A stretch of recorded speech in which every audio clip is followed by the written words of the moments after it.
안녕하세요. 송실고 1학년 국어 내신 경향 분석을 맡은 베이스캠프 국어과 강사 오준호입니다. 2022년 2학기 중간고사가 끝이 났어요. 그래서 간단하게 송실고 1학년 국어 내신 경향에 대해서 같이 분석해 보도록 하겠습니다. 일단 먼저 출판사는 신사고고요. 여전히 그랬든 객관식 21권 문항으로 지금 구성이 되어 있습니다. 객관식만 있어요. 출제 범위 및 문항 분석을 간단하게 보겠습니다. 교과서 현대시 그 사람의 손을 보면이라는 현대시에서 지금 4문제가 출제가 되었습니다. 그래서 1번은 작품의 전반적 내용을 이해했는지 묻는 문제인데요. 현실 비판적 인식이라는 설명이 나와서 학생들이 교훈이 이거 맞나? 틀리나? 왜냐면 이게 교훈적이지거든요. 그 사람의 손을 보면이라는 시가. 그렇기 때문에 어떻게 보면 교훈도 현실 비판과 연결이 될 수 있나? 라고 고민했을 수 있지만 학원 수업 중에 현실 비판이 있다고 설명한 적이 없어요. 그렇기 때문에 여러분들이 이걸 헷갈리시면 안 되고요. 그 다음 두 번째 문제는요. 표현상의 특징, 시상 전개 방식을 묻는 문제였습니다.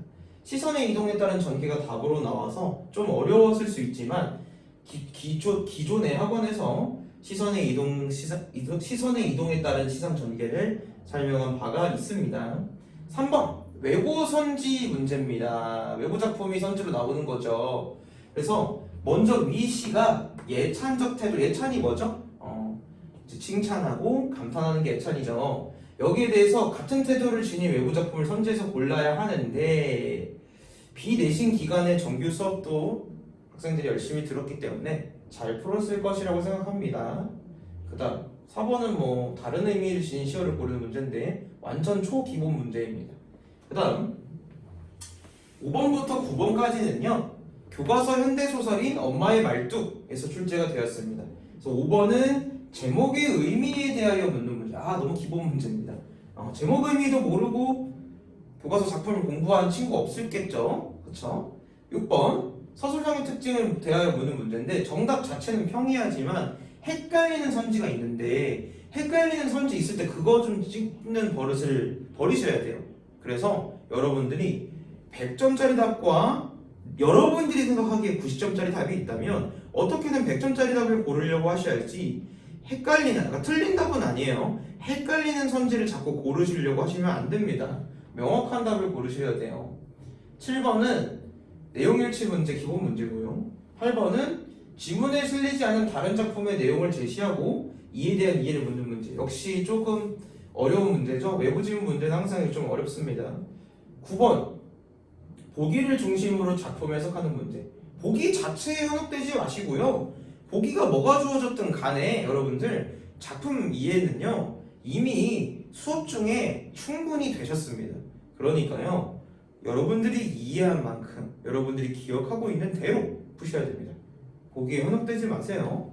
그 다음 2022년 9월 고1 모의고사 고전소설 숙향전입니다. 1번은 서술상의 특징을 물어보는 기초문제. 모의고사에서도 맨날 나오는 문제죠. 넘어가겠습니다. 11번은 어휘였습니다. 이 어휘 문제가 또 여러분들 발목을 엄청 잡는데요. 사자성어 문제인데 학교 선생님이 영상 강의에서 엄청 강조하셨습니다. 영상 강의에서 엄청 강조하셨고 실제로 그래서 학원에서도 어휘 학교 선생님이 알려준 어휘를 꼭 기억해라 라고 말씀을 드렸기 때문에 여러분들이 이제 기억을 하셔야만 하는 그런 문제입니다. 12번은 기호 처리된 인물 중에 다른 인물이 누군지 다섯 개의 기호 중에 한 인물만 다른 사람이에요. 근데 이게 왜 나왔냐면요. 고전소설에서는 등장인물을 유독 여러 다른 호칭으로 불러요.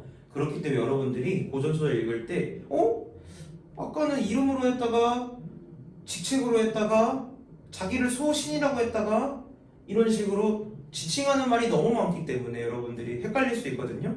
근데 그런 거를 꼭 정리해라라고 여러 번 말씀드렸습니다. 실제로 수업 중에 그리고 요건 누구고 저건 누구다 라고 정리해드린 적이 있고요. 그다음 13번은 보기를 활용하여 작품 해석하는 문제. 어렵지 않습니다. 넘어가겠습니다. 2022년 9월 고1 모의고사 고전시가인 훈민가와 현대시인 광야 두 작품이 나왔습니다. 문제는 3문제밖에 출제가 되지 않았어요. 그래서 14번은 각 작품 간의 표현상 특징 비교 문제. 뭐 작품 해석만 열심히 들어도 풀 수 있는 겁니다. 시어의 의미를 묻는 문제. 쉽게 풀 수 있는 문제고요. 외부 선지 문제가 또 나왔어요. 외부 작품 문제. 근데 나에서 의지적인 어조가 잘 느껴지는 부분만 묶어놓고 그거와 같은 어조를 작품을 고르는 거예요. 그래서 명령형 어미를 통해서 의지적 어조를 설정할 수 있으니까 이 어조와 같은 문제가 나올 수 있다고 말씀드렸거든요. 그래서 작품 중에 의지적 어조에 해당하는 작품을 고르시면 되는데 외부 작품에서 의지적 어조를 고르기가 어렵지만요.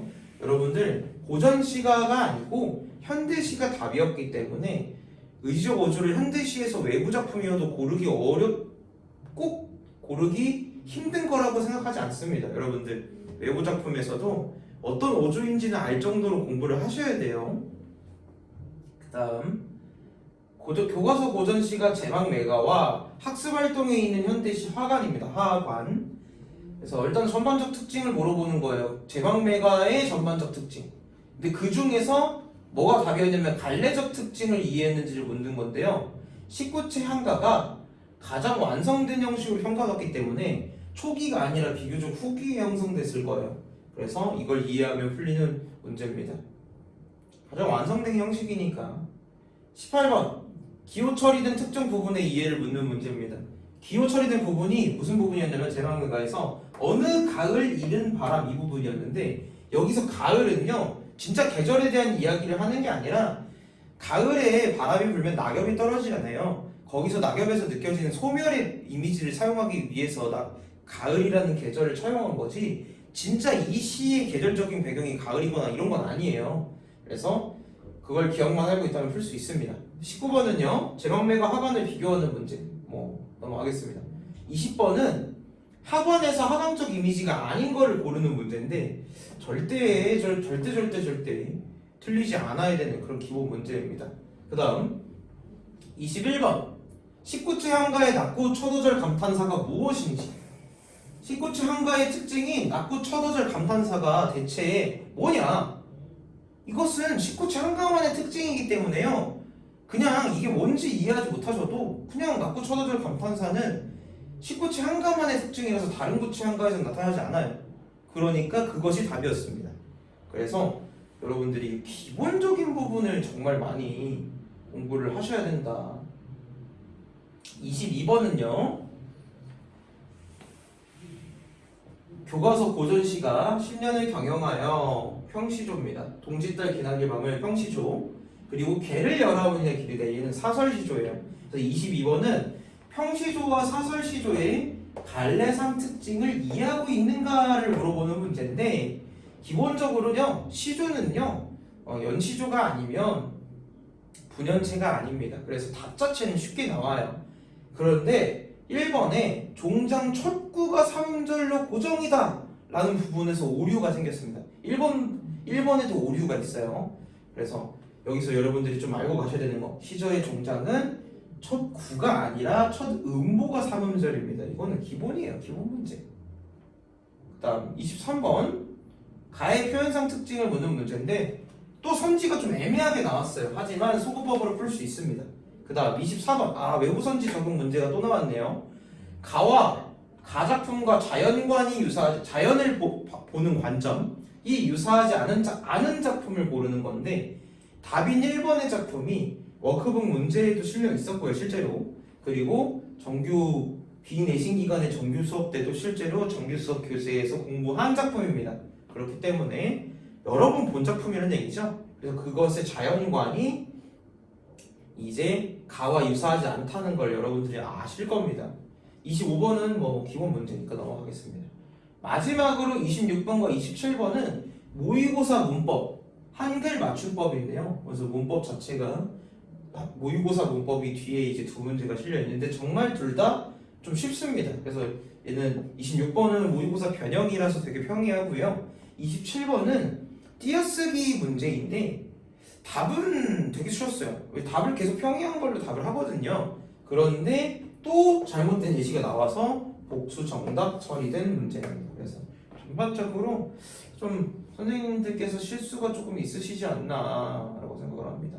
그래서 총평을 보시면 뭐 숭실고 시험 답습니다. 다 와요. 그래서 교과서적인 예문, 이론, 이뤄진 문제. 근데 복수정답 문제가 좀 많이 나오고 자꾸 좀 선지가 애매하게 좀 내시는 부분이 있어요. 선생님들이 말을 조금 애매하게 쓰세요.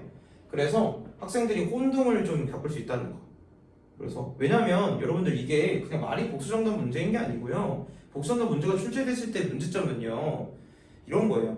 왜냐면 분명 당연히 학생들은 복수정답일 거라는 가능성은 머리에 두지 않고 문제의 답이 하나일 거라고 생각하는데 아무리 봐도 답이 두 개거든요. 내가 느끼기에. 그럼 거기서 이제 패닉이 오게 돼요. 학생들이. 그래서 복수정답 문제는 웬만하면 안 출제되는 게 좋은 것 같아요. 선생님이 생각하기에. 왜냐면 거기서 이제 조금 멘탈이 빨리고 학생들이 거기서 좀 헤매다가 다른 문제 풀이에 영향이 있을 수도 있기 때문에.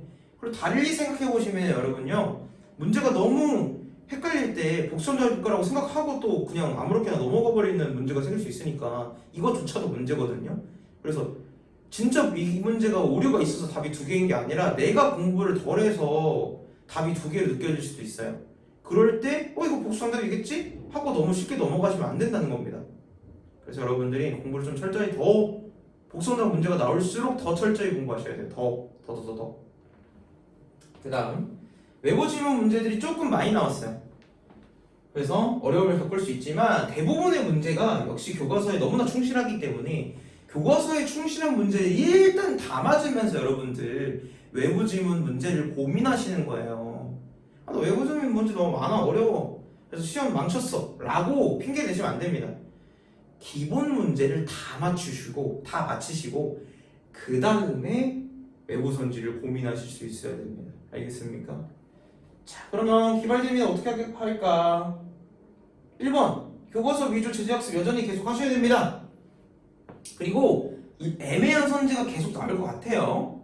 근데 이거는 틀린 선지가 아니니까 또 문제가 되진 않습니다. 그래서 충분히 소거법을 잘 활용을 하셔서, 소거법이라는 건 이제 틀린 것부터 빨리 잘라내는 거죠. 그래서 보기에 현혹되지 말고 우직하게 문제를 풀어 나가셔야 합니다. 그리고 두 번째는 2학기의 기말고사에 드디어 1학기 끝날 때부터 이건 나온다, 이거 조심해라 했었던 중세국어와 관동별보기 기말고사에 몽땅 같이 나옵니다. 숭실고 시험은 예년에도 기말은 항상 쉽지 않았어요. 학교 선생님께서 시험을 쉽게 낸다고 말씀을 하셨거든요. 하지만 시험 범위가 어렵고 힘드니까 쉽게 낸다는 거지, 쉽게 내보려고 한다는 거지, 그렇다고 시험이 쉽다는 건 아니에요. 그러니까 여러분들 절대 시험 난도가 낮을 것이라고 간과하시면 안 되고요. 굵직한 시험 범위가 두 개나 있기 때문에 이 두 부분을 가장 꼼꼼하게 공부를 하도록 합시다. 특히 중세국어 지문인 세종어제 훈민정음 텍스트, 관동별복 텍스트 자체를 공부하셔야 돼요. 그래서 실제로 저희 베이스캠프 학원에서는 세종어제 훈민정음 관동별곡을 지문만 주고 거기에 스스로 해석을 쓰게 하는 테스트를 볼 예정입니다. 여러분들도 이 영상을 보고 있는 여러분들도 이렇게 공부하셔야 된다는 걸 기억을 하시고 기말고사도 성공적인 점수를 맞으시길 기원합니다.